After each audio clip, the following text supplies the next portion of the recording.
उनको बता रहा था कि श्री राम जी की और श्री कृष्ण जी की लीलाएं एक समान है।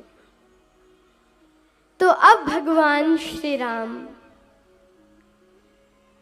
थोड़े और बड़े हुए तो गुरु ग्रह गए परन रघुराई, अल्पकाल विद्या सब पाई।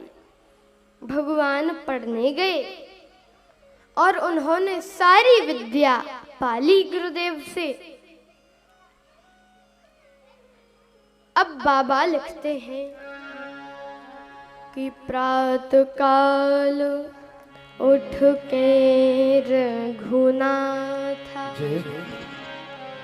माँ तो पिता गुरु ना वही माथा। प्रातः काल उठ के रघुनाथा, प्रातः काल उठ के रघुनाथा, मात पिता गुरु ना वही माथा। मात पिता गुरु ना वही माथा। प्रातः काल उठ के रघुनाथा, प्रातः काल उठ के रघुनाथा, मात पिता गुरु ना वही माथा। मात पिता गुरु ना वही माथा। प्रातः काल उठ के रघुनाथा, उठ के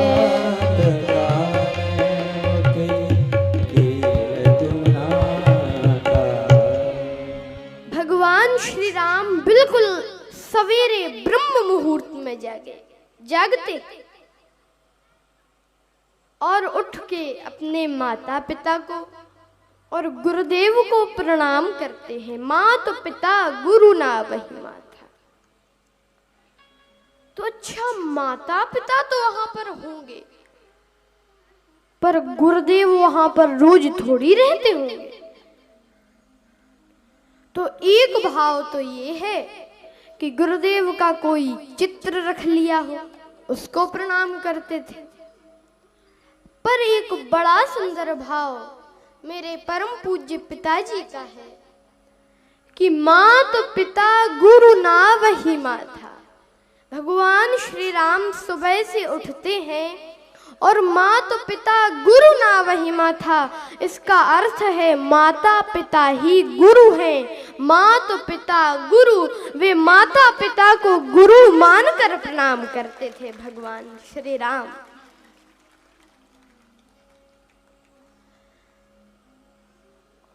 सुबह ही जागते हैं भगवान, और हमें बिल्कुल सुबह ही जागना चाहिए। इसके बड़े फायदे हैं।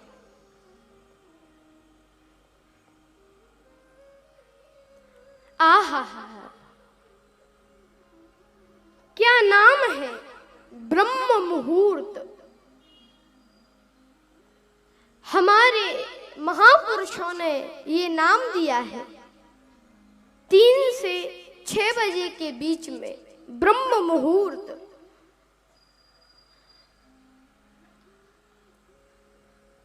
और देखिए, कुछ लोग तो बहुत सोते हैं, सोते ही रहते हैं। कुछ लोग तो ये देखकर सो जाते हैं कि 7 बज गए हैं और सो लो। 9 बजे के पहले उठते ही नहीं है, और 8 बजे उठा दो उनको तो कहें आज बड़े जल्दी उठा दिया।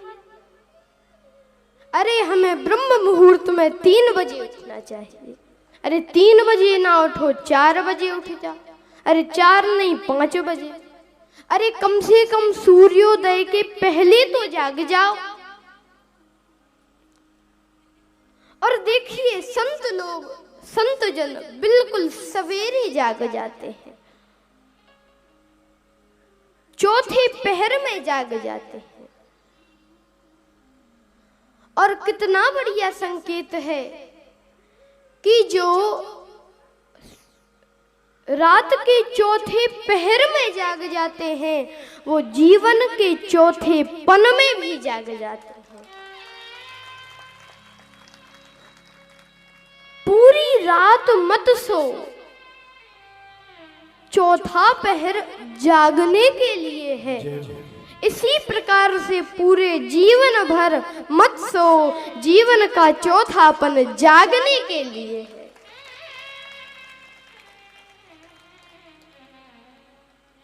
क्या नाम है ब्रह्म मुहूर्त, और जिसने ब्रह्म मुहूर्त ही नहीं देखा वो ब्रह्म को क्या देखेगा। एक सज्जन बोले कि आजकल के जमाने में है और नींद पूरी ना हो तो उठ जाए, दिन भर सिर पे पट्टी बांधे घूमे, थकावट हो। अरे भाई, और सब क्षण तो सो, पर वह 1 से 2 घंटे जागने के लिए है। और एक सज्जन बोले कि आज के जमाने में जगने का ब्रह्म मुहूर्त में क्या फल है, क्या मतलब है। तो हम बोले कि हमें तो आज के जमाने में ही समझ में आया।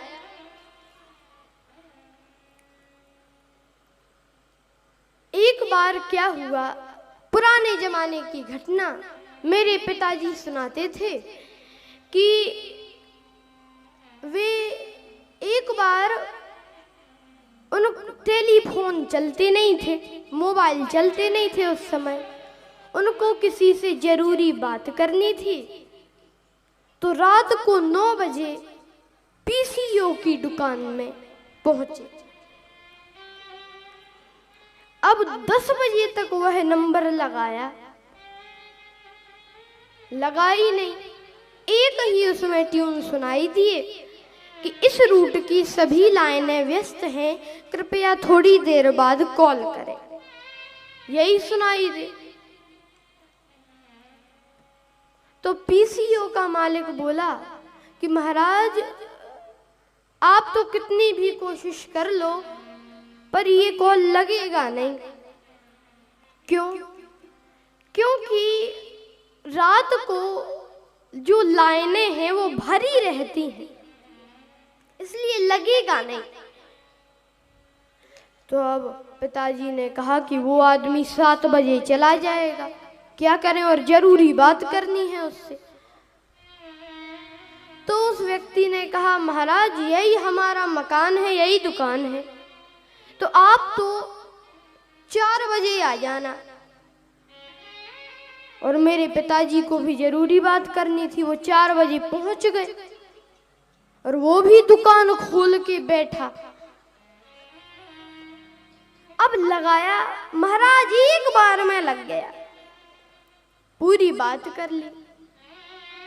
तो मेरे पिताजी ने उस व्यक्ति से पूछा कि अभी इतनी कोशिश की थी रात को, तब तो लग नहीं रहा था, और एक बार में अब कैसे लग गया। तो वो बोला महाराज रात को लाइनें भरी रहती हैं और सुबह लाइन बिल्कुल क्लियर रहती है, इसलिए लग जाता है जल्दी। तो इसका अर्थ है कि दिन भर का हारा थका आदमी अब शाम को आए, भगवान के भजन में मन लगाने की कोशिश करे, काहे को लगेगा। पर मैं आप लोगों को बताऊं, आप लोग ब्रह्म मुहूर्त में उठ जाओ, भगवान के भजन में मन लगाने की कोशिश करो, भगवान से संपर्क एक क्षण में हो जाएगा। बोलिए राम राजा सरकार की। एक बार की बात है, एक बार एक धर्मशाला में एक संत ठहरे, सुबह जग गए। मैंने एक भजन सुना था,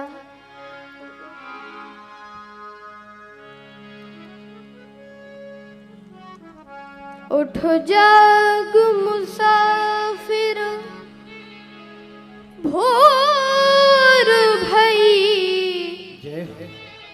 अब रैन कहाँ जो सोवत है। उठ जाग मुसाफिर भोर भई, अब रैन कहाँ जो सोवत है। उठ जाग मुसाफिर भोर भई, अब रैन कहाँ जो सोवत है। उठ मुसाफिर भोर भई, अब रैन कहाँ जो सोवत है।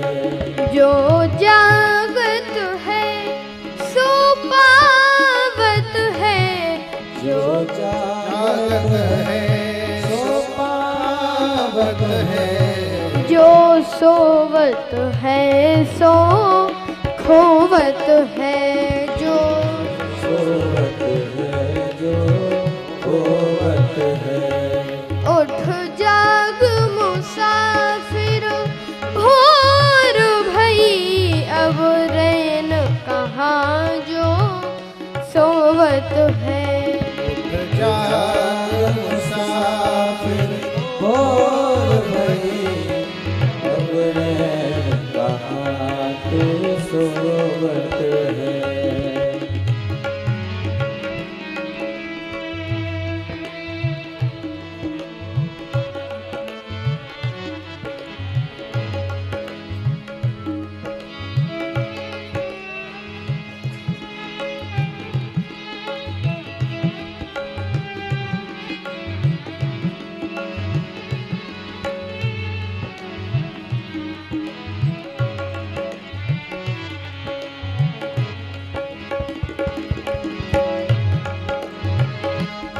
जो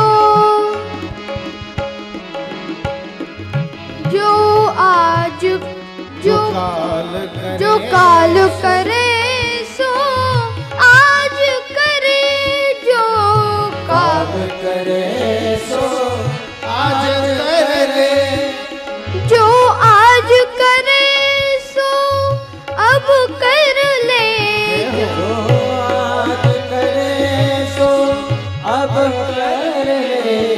चिड़िया जब खेत को चुग जाए, चिड़िया जब खेत को चुग जाए, फिर पछताए क्या होवत है। उठ जाग जाग मुसाफिर भोर भई, अब रैन कहाँ तो सोवत है। उठ जाग हो, उठ जाग, हाँ उठ जाग, हाँ।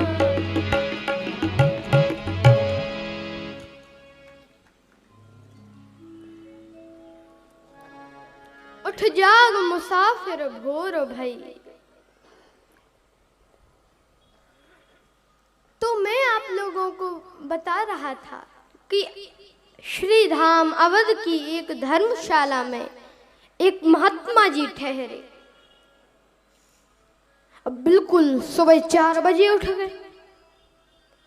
अब करें भजन सीताराम सीताराम सीताराम सीताराम। और नीचे वाले कमरे में एक आदमी सो रहा, उसका बहुत डिस्टर्ब हुआ। अब वो सोए, अब और संत कहे सीताराम सीताराम, तेज तेज सीताराम सीताराम। बड़ा गुस्सा आया उस व्यक्ति को। वो कहने लगा कि प्रातः काल से संत जन करते सीताराम और इनकी सीताराम ने कर दी नींद हराम। सो ही नहीं पा रहे हम इनके सीताराम की वजह से। गया उनके पास और बोले इतना शोर क्यों कर रहे हो, सीताराम सीताराम कर रहे हो, क्या करते हैं ये सीताराम। तो वो बोला, वो संत जी बोले कि अरे देखो भाई, भगवान हमारा पालन पोषण करते हैं, वस्त्र अन्न जल सब कुछ देते हैं। तो जो भगवान हमें सब कुछ देते हैं उनका हमें भजन करना चाहिए। सबकी व्यवस्था करते हैं खाने पीने की, किसी को भूखा नहीं सोने देते भगवान। वो व्यक्ति बोला अगर हम ना खाना चाहें भोजन तो, बोले अच्छा नहीं खाना चाहोगे तो भगवान मार मार के खिलाएंगे। संत जी बोले अच्छा ठीक है, मैं 24 घंटे बाद आऊंगा। अगर भगवान ने मार मार के खिलाया तो मैं तुम्हारा चेला बन जाऊंगा, और नहीं खिलाया तो तुम्हारा ये सीताराम बंद कराऊंगा। गए। अब महात्मा जी ने भी भगवान के भरोसे हाँ कह दिया, जाओ। अब क्या हुआ, वो एक बिल्कुल घने जंगल में गया, पर सोचा यहां तो कुछ लोग फिर भी देख लेंगे। तो एक बड़ा घना वट वृक्ष का पेड़ था, उस पे चढ़ गया और पत्तों पे छिप गया कि अब कौन यहाँ पे हमें भोजन कराता है, देखते हैं। अब इतने में एक, अब देखिए वो सुबह 5 बजे से पेड़ पे बैठा, 9 बज गए। अब इतने में एक बंजारों की टोली आई। उन्होंने इतने घने बट वृक्ष की छाया देखी तो अपना सब कुछ पेपर में पर बिछाया और अपना भोजन लगा लिया, पूड़ी दाल रोटी सब कुछ लगा लिया, सजा लिया और भोजन करने ही वाले थे। इतने में हल्ला मचा कि डाकू आ गए, डाकू आ गए, डाकू आ गए। अब उन सब ने जो खा पाया तो खा पाया, अपनी जान बचाकर भागे। अब सबसे आगे डाकुओं का सरदार, पीछे उनके साथी। अब इस आदमी की सांस फूली, सोचा महात्मा की बात कुछ ठीक लग रही है, पर हमें यहाँ पे देखेगा कौन। अब एक ने कहा सरदार से कि देखिए सरदार, हम लोग इतनी देर से भूखे हैं और कोई अभी अभी भोजन सजा के रख गया है। डाकुओं का सरदार बोला खबरदार, कोई भोजन मत करना, कोई भी मत करना। ऐसा भी तो हो सकता है कि किसी को हमारे आने का पता चल गया हो और उसने इस भोजन में जहर मिला दिया हो, हम खाएं और मर जाएं। तो एक ने कहा जहर मिलाने वाला इतने बड़े जंगल में कहां से आया। तब डाकुओं के सरदार ने कहा ढूंढो, यहीं कहीं होगा, छिपा होगा। अब सब लोग ढूंढे। एक ने कहा अगर मुझे मिल जाए तो मैं गोली मार दूं उसको। और जो उसने सुना, अब ये कांपा, और कांपा तो पत्ते नीचे गिरे। तो एक ने कहा हाँ मिल गया सरदार, मिल गया, वो इसी ने जहर मिलाया होगा, गोली मार दो उसको। तो वो बोला गोली मत मारो, सुनी बोली सभी तो भरी, गोली मत मारो सुनी बोली सभी तो भरी, आकर तुम्हारा सब हुक्म बजाऊंगा। डाकुओं का सरदार बोला पहले नीचे उतर। बोला जहां भी चलोगे सामान ले चलूंगा संग, जितना बन सकेगा वजन सिर पे उठाऊंगा। डाकुओं का सरदार बोला सेवा बाद में करना, पहले नीचे उतर। उतरा नीचे। डाकुओं का सरदार बोला कि रोटी खा। तो वो बोला कि नीचे उतारा, बात कह लो तुम खोटी खरी, पर कसम तुम्हारी मैं रोटी नहीं खाऊंगा, रोटी नहीं खाऊंगा। तो डाकुओं का सरदार बड़ा नाराज हुआ। होकर नाराज तब दस्यु सरदार बोला, आज तुझे रोटी मार मार के खिलाऊंगा, खा। और 2 बैत लगाए इसमें। अब पिटता क्या नहीं करता, खानी पड़ी रोटी। अब डाकुओं के सरदार ने देखा कि अरे ये तो मरा ही नहीं। तो वो व्यक्ति बोला, मैं पूरी बात बताता हूँ। पूरी बात बताई कि मैंने कहा था देखते हैं भगवान कैसे मार मार के खिलाते हैं, और ने खिला भी दिया मार मार के मुझे। और जो ये सुना डाकुओं के सरदार ने, उसका तो दिल बदल गया, वो भगवान का भक्त हो गया। ये पूज्य राजेश्वरानंद जी महाराज का सुंदर भाव है। तो वह व्यक्ति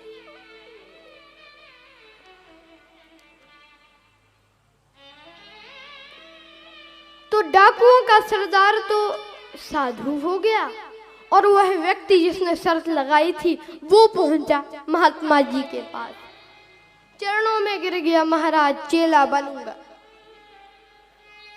क्या हुआ बताई पूरी बात कि भगवान चाहे तो मार मार के खिलाते हैं। दीक्षा ली उन साधु से, और वे बड़े ही बहुत बड़े संत हुए। कौन जानते हैं आप लोग? उनका नाम हुआ श्री मलूकदास जी। और फिर वही कहने लगे कि राम कहो राम कहो राम कहो बाबरे, राम कहो राम कहो राम कहो बाबरे। जो पहले विरोध कर रहे थे भगवान के नाम का, बाद में वही कहने लगे राम कहो राम कहो राम कहो बाबरे, राम कहो राम कहो राम कहो बाबरे। आओ शरणा चूक प्यारे भलो पाओ दावरे, आओ शरणा चूक प्यारे भलो पाओ दावरे। जिन तो खो तन दीनो तिन को ना भजन कीनो, जिन तो तन दीनो तिन को ना भजन कीनो, जिन तो खो तन दीनो तिन को ना भजन कीनो, जिन तो तन दीनो तिन को ना भजन कीनो। जीवन से रानो जात लोहे जैसो तावरे, जीवन से रानो जात लोहे जैसो तावरे। राम कहो राम कहो राम कहो बावरे, राम कहो राम कहो राम कहो बाबरे। तो मैं आप लोगों को बता रहा था कि भगवान श्री राम बिल्कुल सवेरे उठते हैं। अब भगवान बड़े हुए। अब देखिए भगवान का अवतार किसके लिए हुआ है। यदा यदा हि धर्मस्य ग्लानिर्भवति भारत, अभ्युत्थानमधर्मस्य तदात्मानं सृजाम्यहम्।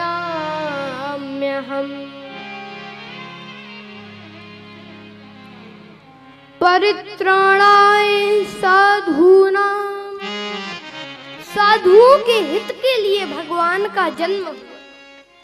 राम जी के राज्य में एक साधु दुखी है। कौन? विश्वामित्र महामुनि ज्ञानी, वसहि विपिन शुभ आश्रम जानी।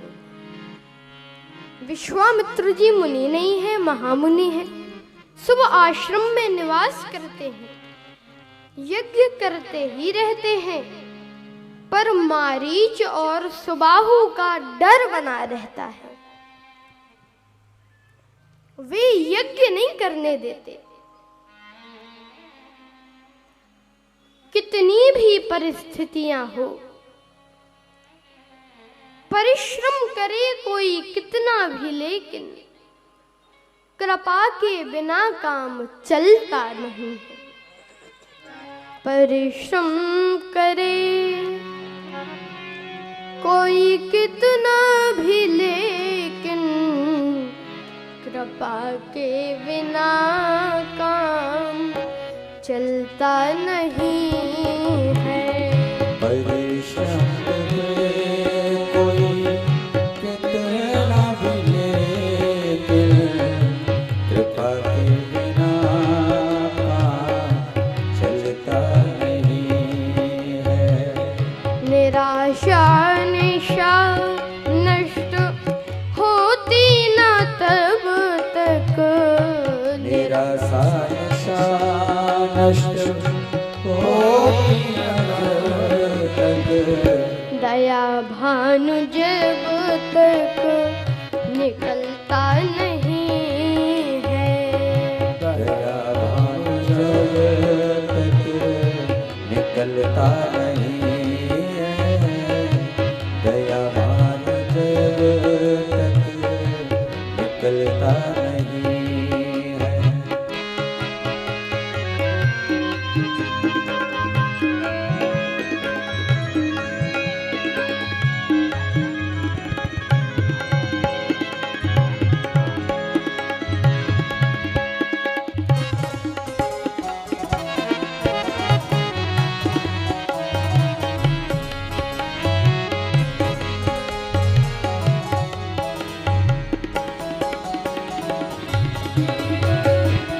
कृपा के बिना काम चलता नहीं है। कृपा के बिना काम चलता नहीं है।